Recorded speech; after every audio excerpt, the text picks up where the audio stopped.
Magandang araw po. Narito na po ang magiging lagay ng panahon ngayong araw ng Miyerkules, December 6, 2023.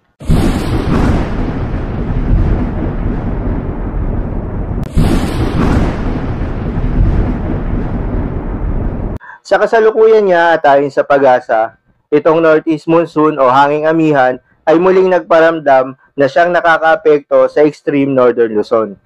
Habang itong easterlies o yung mainit na hangin galing sa karagatang Pasipiko ay patuloy na nakakaapekto sa Visayas at Mindanao.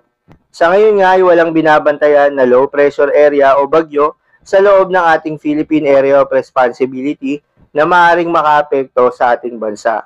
Ngunit sa labas nga ng ating Philippine Area of Responsibility, sa may Western Pacific Ocean ay may nagbabanta na sama ng panahon na pinangalanan na Invest 90W.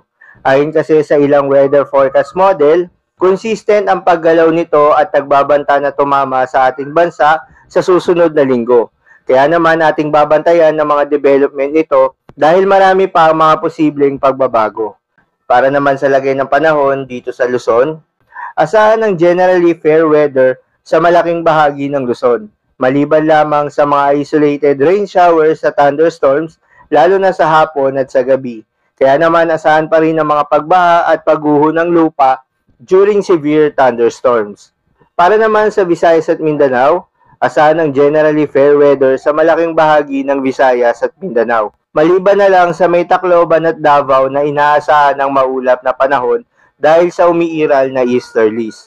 At sa natitirang bahagi ng Visayas at Mindanao, asahan ng mainit at maalinsangan na panahon na may tsansa lamang ng mga saglitang pag-ulan dulot ng isolated thunderstorms, lalo na sa hapon at sa gabi.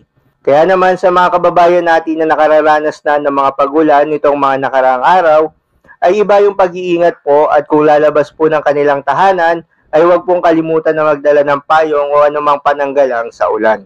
Para naman sa lagay ng mga dagat baybayin, sa ngayon ayon sa pag-asa ay walang nakataas na gale warning dahil yan sa paghina ng northeast monsoon o ng hanging amihan. Ngunit dito nga sa may northern at eastern seaboards ay asahan ng katamtaman hanggang sa maalon na karagatan, kaya naman iba yung pag-iingat sa ating mga kababayan na papalaot lalong-lalo na yung mga mangingisda at may mga maliliit na sasakyang pandagat.